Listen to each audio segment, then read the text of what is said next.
Today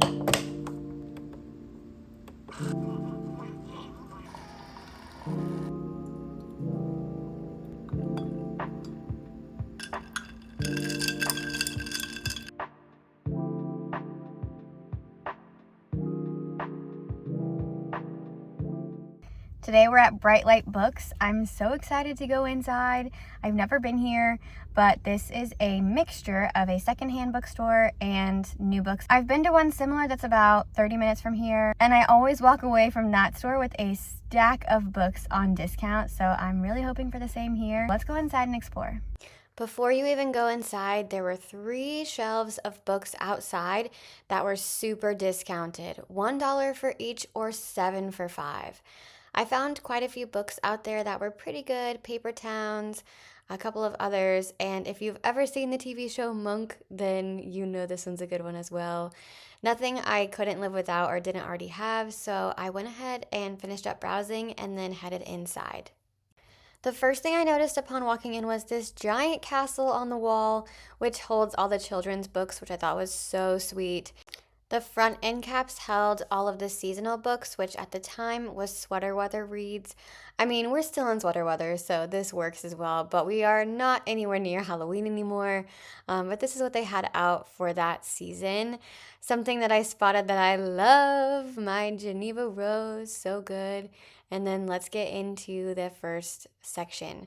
So first up, we had some cozy mystery and thriller and romance. These were all of the mass market paperbacks mostly. I found a couple Agatha Christie's that were good. Of course, Murder on the Orient Express for only $5, not bad. Then we get right into young adult. They had young adult romance. They had shelves upon shelves of young adult romance. This is a book I've wanted to read for a while for only $8. It's not too bad. And of course, all of the P.S. I Love You by Jenny Han. So many of those. And also not bad at $8. They also had an end cap of Stephanie Meyer because it was definitely Hoa Hoa season. And a couple of these Twisted Tales, which I was pretty surprised that were only $6. I've never read those. If you've read those and like them, please let me know. I do work at Disney, and so I understand the lore behind these. I'm not like a huge fantasy reader, so let me know if it's worth it. Down at the very bottom, my favorite author, Holly Jackson, with all of the Good Girl's Guide to Murder, 5 Survive. Also priced around $8, so everything here in good condition that seemed used was about $8. Another YA mystery author that I like, Jessica Goodman. She had quite a few as well. And these are hardcovers, also at $8, so not bad. This section I will never read in, but I thought it was cool to look at. The horror fiction. Horror is just a little bit too much for me. But yeah, they had plenty for all the horror fans. They also had a section of Bibles, which was pretty cool. The entire back section, all like faith and religion, so that was cool. And then heading on in, there were just more and more and more rows and rows, and everything was labeled really well. So when we flip the corner past like the religious section, you get back to all the mysteries. Because of course there were so many. There were 2 rows of mystery thriller. Thank you so much. Up top, I see one of my favorite cozy mysteries, the Marlowe Murder Club. This revolves around a 70-year-old woman, Judith Potts, and her 2 unlikely friends who come together to solve her neighbor's murder when police are too quick to rule it as a suicide. I love the friendship here and their camaraderie, and just the story itself is super fun, so definitely check that one out. One of my favorite authors, Ruth Ware, has tons of books at this store. Unfortunately, I own most of these.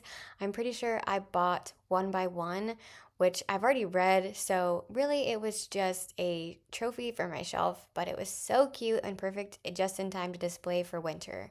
So many good authors that I love to read. Here's another one, Stacey Willingham. Why do I feel like most of the time book shopping is just finding books you've already read and admiring them? But seriously, this book I own, but not with that cover. So I was very intrigued by that cover. I do own the rest of these, Flicker in the Dark and All the Dangerous Things. Out of all of her books, I would say Flicker in the Dark is my favorite. So definitely check her out if you're into a good twisty mystery that usually has a bit of family drama as well. This right here is a book I will always recommend, Vera Wong's Unsolicited Advice for Murderers. I love, love, love this author. She's really diverse in what she writes, and this book was just the first one that I read by her. It was so wholesome and so cute, and definitely a book you should check out. It has a bit of mystery, but also a bit of found family. Another favorite author of mine, Benjamin Stevenson, with Everyone in My Family Has Killed Someone. There's an entire series, but these are just fun and funny mysteries. He just came out with another one called Everyone in This Bank is a Thief, which I just got as an ARC, and I am so excited to jump into it. Cannot wait. I will let you know how it is. Another hilarious cozy mystery with Miss Beatrice Steele. This is A Most Agreeable Murder by Julia Seals. I cannot recommend this book enough. It is so funny. She's so charming, but also like gives kind of like Elizabeth Bennet vibes from Pride and Prejudice. So definitely check that out if you're into cozy historic mysteries. The Thursday Murder Club, one of my favorite cozy mystery series. This is one you cannot sleep on. I was shocked they only had 2 out of the 5 books available, but I guess they are pretty popular. It revolves around 4 friends who live in a retirement home. They come together every Thursday in the drawing room to solve cold cases, but when one of their fellow retirees ends up dead, they take it upon themselves to solve the case themselves. I'm here for their camaraderie. I'm here for their relationships, their friendship. They're just so fun and hilarious. Definitely check this series out. Okay, this is one I have not read yet, but I've heard a lot of good things about. Please convince me to read this book in the comments. I'm not sure if it's right up my alley, but yeah, let me know. So everything in this shop was alphabetized, and please tell me why my favorite mystery author was at the very top of the shelf, and I am a 5-foot girly. It took me a while to get up there, but of course I have read and own most of these. I just love admiring her in all the shops. Okay, on the film and television side of things, I'm a huge Anna Kendrick fan, so please tell me I'm not the only person who didn't realize this was a book first. All right, we are getting toward the end of all of the mysteries. 2 of my favorite authors, though, are right here together. Lucy Foley, I have read every single one of her books, and I'd have to say The Guest List was probably my favorite. Also, Heather Gudenkoff, The Overnight Guest, crazy good if you are into a good twisty thriller. Definitely don't sleep on these 2 authors. Okay, we are getting toward the end here, so I'm just going to show you around the store a little bit. They had all of these leather-bound books that were just so pretty to look at.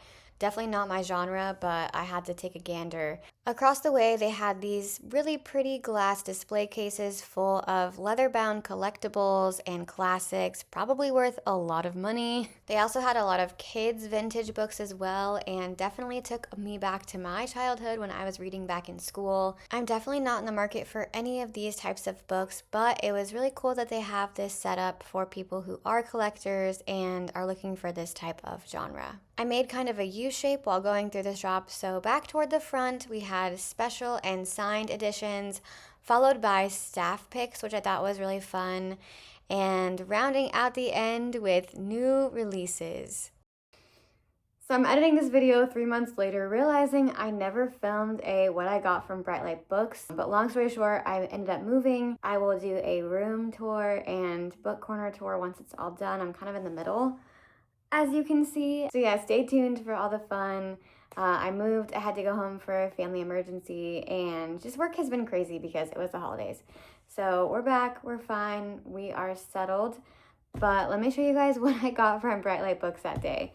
So first off, I said it in the video, so no surprise here. I got One by One by Frida McFadden. Listen, Frida McFadden did write a book called One by One, and I have read it, but this is definitely by Ruth Ware. So let's start over. Rewind.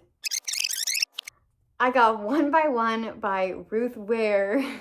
I love the cover. I love that it's like snow drifts in the mountains, and if you've read this, it totally makes sense. So even though I read it, this one made sense to buy because I do love styling my shelves for the different seasons, and especially if it's a book that I liked, which I did. I like this one a lot. So this one was $7.99. Next up, I might have fibbed a little bit in the video. I haven't read all of Frida McFadden's books, just a lot of them. But I hadn't read The Second Housemaid, so I did end up buying The Housemaid's Secret. I love this cover. It's like purple. I've never seen this cover before. I don't know where it's from. I can't even like find it online, so I feel like this was a win. This one was also $7.99. Next up, my friend has been telling me I need to read these because I love the TV show Castle. So this is by Richard Castle, and it's the first installment in his series called Heat Wave. Of course, Richard Castle is fictional. He's not like a real author. He's an actor in a TV show. So I'm just like, this is so funny to me, and I'm so excited to read it. One friend of mine read it and has watched the series and loved it, and the other friend has watched the series and read it and didn't like it that much. So I'm curious to see where I fall in this. And lastly, I got two from outside on the sale rack, so they were $1 each. One is The Woman in the Window by A.J. Finn. I started this on audiobook, and I didn't love the audiobook version, so I DNF'd it last year. But for $1, I was like, let me buy it and try reading it like physically, because sometimes it's just the narrator. So, like, I'm sorry, sometimes it's just the narrator, or like maybe you're not in the mood to listen to the audiobook. But yeah, can't go wrong for $1. The other one I don't have anymore. I did take it home with me. It was for my grandma. It was an Allison Brooks. I think I showed it in the video. And it was like a cozy mystery with like a cat on the front, I'm pretty sure. So I got that and took it home for my grandma. That was my haul. So sorry, I forgot to make a video, but here we are. It's fine. Now you get a two for one. As always, see ya. My books all just fell on the ground.